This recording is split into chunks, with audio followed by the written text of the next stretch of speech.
अब तो राह के पत्थर को चकनाचूर होना चाहिए, वार एक बार हो भरपूर होना चाहिए। अब तो राह के पत्थर को चकनाचूर होना चाहिए, वार एक बार हो भरपूर होना चाहिए।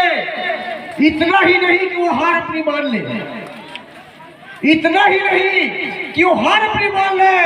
मेरे साथियों के साथ बराबर करने वाले, मेरे साथियों के साथ बराबर करने वाले वो हमारे सामने मजबूर होना चाहिए। इसलिए मुझे कहना पड़ता है कि आंखें पढ़ो और जानो, कि आंखें पढ़ो और जानो कि हमारी रजा क्या है। आंखें पढ़ो और जानो कि हमारी रजा क्या है। हर बात लफ्जों से कहे तो फिर मजा क्या है, और हर बात लफ्जों से कहे तो फिर मजा क्या है। इसलिए मैं हमेशा कहता हूं कि बेहतर से बेहतर की तलाश करो, बेहतर से बेहतर की तलाश करो। अगर मिल जाए नदी तो समंदर की तलाश करो, बेहतर से बेहतर की तलाश करो। अगर मिल जाए नदी तो समंदर की तलाश करो। शीशा टूट जाता है अक्सर पत्थर की चोट से, पत्थर टूट जाए ऐसा शीशा तलाश करो, पत्थर टूट जाए ऐसा शीशा तलाश करो। समय कम है इसलिए मैं कविता के माध्यम से ही बहुत सारी बात बोल देता हूं, और मेरा संदेश बहुत हो गया। तूफानों से आंख मिलाओ, तूफानों से आंख मिलाओ, सैलाबों पे वार करो। तूफानों से आंख मिलाओ, सैलाबों पे वार करो। ये मल्लाहों का चक्कर छोड़ो, मल्लाहों का चक्कर छोड़ो, अब तैर के दरिया पार करो। परम पूज्य बाबा गुरु घासीदास के 266वीं जयंती के पावन अवसर पर मंच में विराजमान मेरे सभी सम्मानीय अतिथिगण, उपस्थित सामने मेरे पिता तुल्य बुजुर्गों, मेरे नौजवान साथियों, माताओं, बहनों, प्यारे प्यारे बच्चों, साथियों, आखिर बाबा गुरु घासीदास को 266 वर्ष की बाद याद क्यों करते हैं?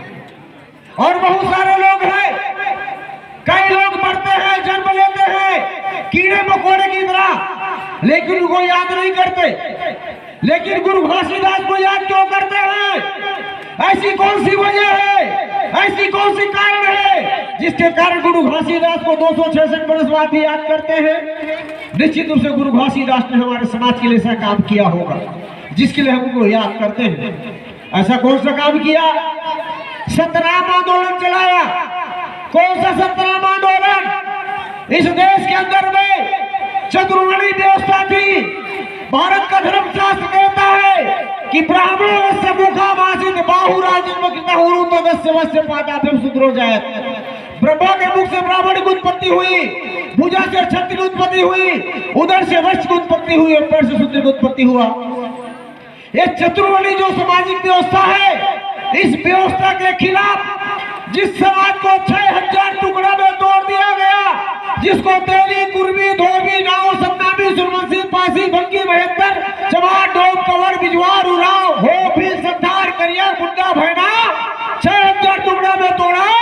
ऐसे टूटे हुए समाज को भाईचारा का संदेश अगर किसी ने दिया, मनके एक बड़ा संदेश दिया तो परम पूज्य बाबा गुरु घासीदास ने दिया। इसलिए हम उनको याद करते हैं। मेरे साथियों, आप सबको मालूम होना चाहिए, इस देश के अंदर हमको इंसान नहीं समझा जाता था। इंसान से भी हमारे साथ दफ्तर में व्यवहार किया जाता था। अभी हमारे वक्ता बता रहे थे, कल 1 जनवरी है। 1 जनवरी 1818 को भीमा कोरेगांव में इसी मुहिम के खिलाफ आंदोलन हुआ। पेशवा धोती बाजीराव पेशवा ने हमारे सामने हड्डी बांध दिया, पीछे झाड़ू बांध दिया। हमको धरती में थूकने का अधिकार नहीं, हमको इस धरती में चलने का अधिकार नहीं। हमारे पांव के चिन्ह में कोई बड़े आदमी का पांव न लग जाए, हम पवित्र हो जाएगा। हमको बोलने का अधिकार नहीं, हम अच्छी बात सुन ले तो हमारे कान में गर्म शीशा पिघला कर ढाल दिया जाए। अगर अच्छी बात बोल दे तो जीभ को काट लिया जाए, अगर मंदिर में प्रवेश करने की कोशिश करे तो पैर को काट लिया जाए। यहाँ तक मेरा समाज अगर शादी करके लाता है तो 3 लाख शुद्धिकरण के नाम पर पंडित जी के घर भेजना पड़ेगा। ये यहाँ की सामाजिक व्यवस्था थी। इसी सामाजिक व्यवस्था के खिलाफ 1 जनवरी 1818 को वो भीमा कोरेगांव में हमारे वीर महापुरुषों ने, महारों 500 महारों ने 28,000 पेशवा के सेना का गर्दन का कत्लेआम किया और तब से आपके सामने का हड्डी टूट गया, पीछे का जांघ बन गया और डॉक्टर बाबा साहब अम्बेडकर की कृपा से ये हड्डी के जगह पे टाई लग गया और झाड़ू के जगह पे बेल्ट लग गया। आज मैं जो ये जैकेट पहन के आया हूँ बेड पार के धरती में और बोल रहा हूँ, ये किसके बदौलत है? एक गुरु घासीदास के आंदोलन की बदौलत है और डॉक्टर बाबा साहब अम्बेडकर के संविधान की बदौलत है मेरे साथियों। लेकिन बहुत सारे बताओ को मालूम नहीं है, यहाँ पर बैठी है, ये पढ़ती लिखती भी है, ये चुनाव भी लड़ती है, ये अच्छा अच्छा गहना भी पहनती है, ये अच्छा अच्छा खाने भी खाती है, ये कार मोटर में भी चलती है, ये देश की राष्ट्रपति प्रधानमंत्री भी बनती है। ऐसे कैसे संभव हुआ जिस देश का धर्मशास्त्र कहता है कि नारी शूद्रो शिक्षा ना दियता, नारी और शूद्र को इस देश में शिक्षा ग्रहण करने का अधिकार नहीं है। और तुलसीदास जी रामायण में लिखते हैं कि ढोल गवार शूद्र पशु नारी और ये सब ताड़ने के अधिकारी। जिसको पुरुष इस नारी को अपना जूती समझता था, उपयोग का वस्तु समझता था, वो आज राष्ट्रपति प्रधानमंत्री कैसे बन रही है मालूम? तुम सरस्वती की पूजा करते हो, तुम लक्ष्मी की पूजा करते हो, सावित्रीबाई फुले को जानते हो? नहीं जानते हो। सावित्रीबाई फुले ने तुमको शिक्षा का शुरुआत किया, तब तुम आज यहाँ पर आए हो। बाबा साहब अम्बेडकर ने भारत के संविधान में आपको अधिकार दिया, इसलिए आप इतना आगे बढ़े हो। लेकिन किसको मालूम है? किसी को मालूम नहीं। साथियों, सोचने का विषय है। बोलने की बहुत सारा सब्जेक्ट होता है। हम लोग कोई भाषण लिख के और पढ़ के बोलने वाले लोग नहीं है। हमारे रिकॉर्ड में इतना मटेरियल भरा है कि रात भर बोलेंगे तो हमारे पास विषय वस्तु कम नहीं होगा। क्यों? क्योंकि हम कोई नेता नहीं है, हम सामाजिक चिंतक है, हम आंदोलनकारी है। हमारे दिल से आवाज निकलती है, हमारे दिल का पीड़ा है। मेरा समाज छत्तीसगढ़ में लहूलुहान है। जिस बात की लड़ाई आज से 250 वर्ष पहले बाबा गुरु घासीदास ने लड़ा, जिसको कई वक्ता ने कहा कि मन के एक बरोबर, उस मन के एक बरोबर करने से अब एक बरोबर नहीं हुए तो कैसे हुए? भारत के संविधान में जब 1932 को इंग्लैंड में राउंड टेबल कॉन्फ्रेंस हुआ तो उस राउंड टेबल कॉन्फ्रेंस में डॉक्टर अम्बेडकर ने अंग्रेजों के सामने बात रखा कि अंग्रेजों, तुम भारत को आजाद करना चाहते हो, ठीक है, लेकिन तुम आजाद करके चले जाओगे तो मेरा समाज गुलाम हो जाएगा, रियासतों के गुलाम हो जाएगा। इसलिए अंग्रेजों से कहा, तुमने 150 साल के शासन में मेरे समाज के लिए क्या किया? मेरे समाज के लिए आज भी शमशान घाट अलग है, मेरे समाज का मोहल्ला अलग है, मेरे समाज का मुर्दा घाट अलग है, मेरे समाज के लिए स्कूल का दरवाजा बंद है, मेरे समाज के लिए नौकरी का दरवाजा बंद है, मेरे समाज के लिए तुमने क्या किया? है कोई जवाब? अंग्रेज निरुत्तर रहे, अंग्रेज जवाब नहीं दे सके। तब अंग्रेजों के सामने डॉक्टर अम्बेडकर ने कहा कि भारत को आजादी देने के पहले यहाँ प्रजातंत्र लाना पड़ेगा।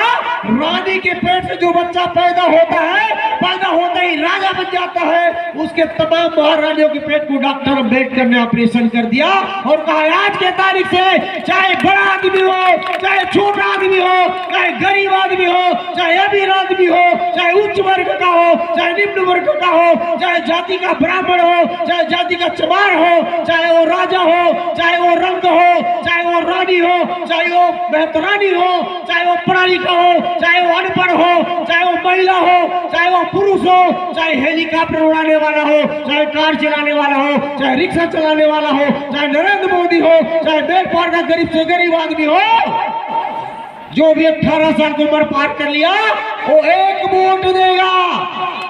ये गुरु घासीदास के आंदोलन का असली परिणाम है। मेरे साथियों, आपको राजा बनाने का अधिकार दिया। डॉक्टर बाबा साहब अम्बेडकर भारत के संविधान में लिख दिया कि one man one vote one value. क्या लिखा भारत की प्रस्तावना में? पहले संविधान के हम भारत के लोग, उससे प्रस्तावना शुरू होता है। हम भारत के लोग कश्मीर से कन्याकुमारी तक, इस देश के इस कोने से उस कोने तक। मेरे साथियों, चाहे काला हो, चाहे गोरा हो, चाहे सुंदर हो, चाहे गुरूब हो, चाहे पढ़ा लिखा हो, चाहे अनपढ़ हो, चाहे वो तेलुगु बोलता हो, चाहे उड़िया बोलता हो, छत्तीसगढ़ी बोलता हो, चाहे अंग्रेजी बोलता हो, हर आदमी कश्मीर से कन्याकुमारी तक हम भारत के लोग, इससे शुरू होता है। हम सारे लोगों के लिए डॉक्टर अम्बेडकर की भावना को समझो। और आज भी नहीं समझ पाए हैं, दुख इसी बात का है कि मेरे गुरु परिवार के लोग तो इसी बात में मगन है कि अम्बेडकर कौन है जी, हम तो नहीं जाना। हक ददल ददाओ कहा कि सही ना ददल ददा, हक ददल ददा नहीं कहा, इसी बात में परेशान है। मेरे साथियों हमारे दो बाबा है, इस बात को मत भूलना। एक बाबा गुरु घासीदास, दूसरा बाबा बाबा साहब अम्बेडकर। ये दोनों बाबा के आदर्श में चलोगे तभी समाज का उत्थान होगा, तभी समाज का विकास होगा। इसीलिए मैं कहता हूँ कि डॉक्टर अम्बेडकर ने लंदन में आपसे लड़ाई लड़ करके उस पुस्तक को जब पढ़ा, गुरु घासीदास के the great leader of Chhattisgarh, उसको पढ़ने के बाद गुरु घासीदास के विचार को भारत के संविधान में अमली जामा पहनाया और आपका वोट का अधिकार दिया।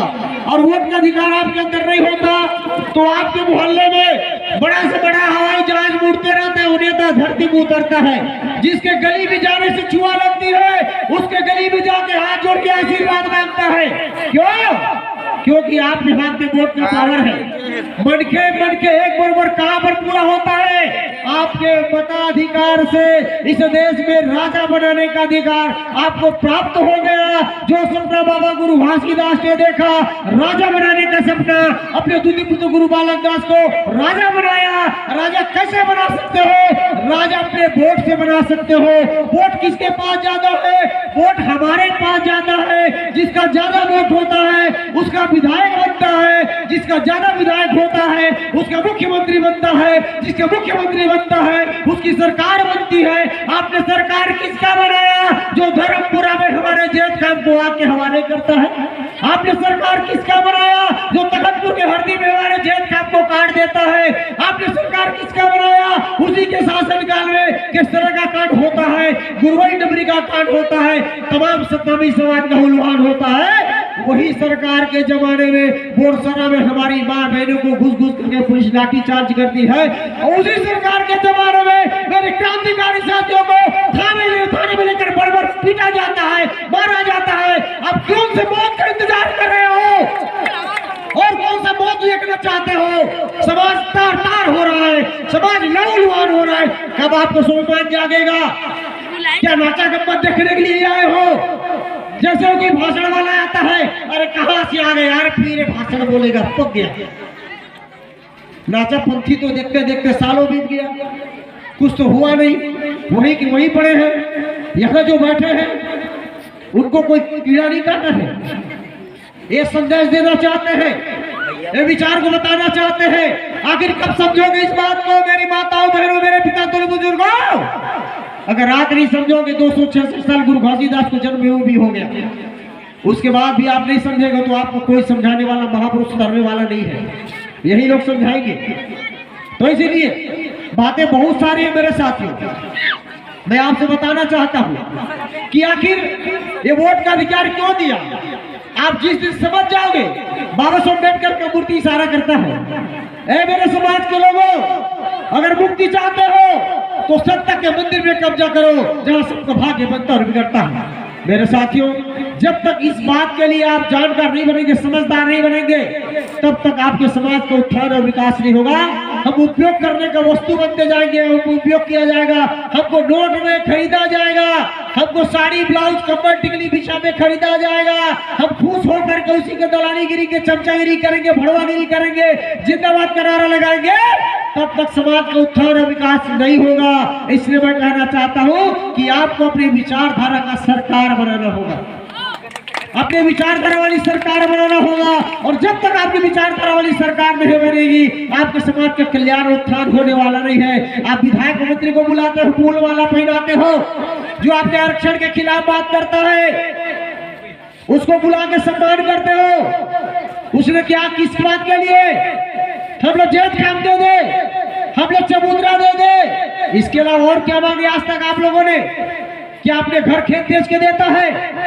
मेरे साथियों, उस जगह में आप बैठ जाओगे तो सारा खजाना वही निहित है, सारा सुख सुविधा वही निहित है, जिसके लिए आपको जागरूक और जानकार होना चाहिए। लेकिन बड़े दुख के साथ कहना पड़ता है कि नाचा गप्पत वाला समाज है। हम वही देखना पसंद करेंगे, महाभारत देखना पसंद करेंगे, हम भोग आडंबर को परोसने वाला को पसंद करेंगे। एक गाना गा रहा था मैं, क्या ऊपर से बाड़ी बोलते हो तो छत्तीसगढ़ में क्या बोल रहा था वो? कोई वाणी क्यों नहीं होता? पहले नारद मुनि नारायण नारायण करके आ जाता था कहीं भी, अब नारद मुनि किधर गायब हो गया? अब ऊपर से वाणी क्यों नहीं होता? कहाँ गया वाणी उसका? किधर गया? आप लोग पढ़ लिखे तो वाणी उसका खत्म हो गया। जितना जागरूक बढ़ोगे ये सब खत्म होते जाएगा। इसलिए बातें बहुत सारी है साथियों, और बहुत लंबा समय से आप स्पीच सुन रहे हो, बहुत हमारे वक्ताओं का स्पीच सुन रहे हो, तो और ज्यादा मैं कुछ कहते हुए, मैं इतना ही कहते हुए कि हौसला बुलंद हो तो मुट्ठी में हर मुकाम है। हौसला बुलंद हो तो मुट्ठी में हर मुकाम है। मुश्किलें और मुसीबतें तो जिंदगी में आम है। मुश्किलें और मुसीबतें तो जिंदगी में आम है। अगर जिंदा रहना चाहते हो तो ताकत रखो बाजुओं में तैरने की। अगर जिंदा रहना चाहते हो तो ताकत रखो बाजुओं में तैरने की, क्योंकि लहरों के साथ बहना लाशों का काम है।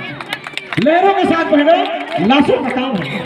तो साथियों, अपने जागरूक होने का परिचय दीजिए, और परिचय दे करके आप लोग बाबा गुरु घासीदास के जन्म जयंती के सार्थक करने के लिए उनके विचार का, सही विचार का, वैज्ञानिक विचार का अनुसरण करिए। इन्हीं आशा अपेक्षा के साथ कि आप लोगों ने बेड़ पार की इस पावन धरती पर मुझे लगातार काफी समय से बुला रहे हैं, मैं हमेशा यहाँ पर आता हूँ, मेरी बात को गंभीरतापूर्वक सुनते हैं, मुझे सम्मान किया, इसके लिए बहुत बहुत धन्यवाद देते हुए आप सभी माताओं बहनों, मेरे पिता तुल्य बुजुर्गों, नौजवान साथियों को मैं हृदय से धन्यवाद देते हुए और बाबा गुरु घासीदास की 266वीं जन्मदिन की पावन बेला पर हार्दिक बधाई और शुभकामनाएं प्रेषित करते हुए आप लोगों से अपने जिह्वा को विराम देने की अनुमति चाहता हूँ। सादर जय भीम, जय सतनाम, जय छत्तीसगढ़।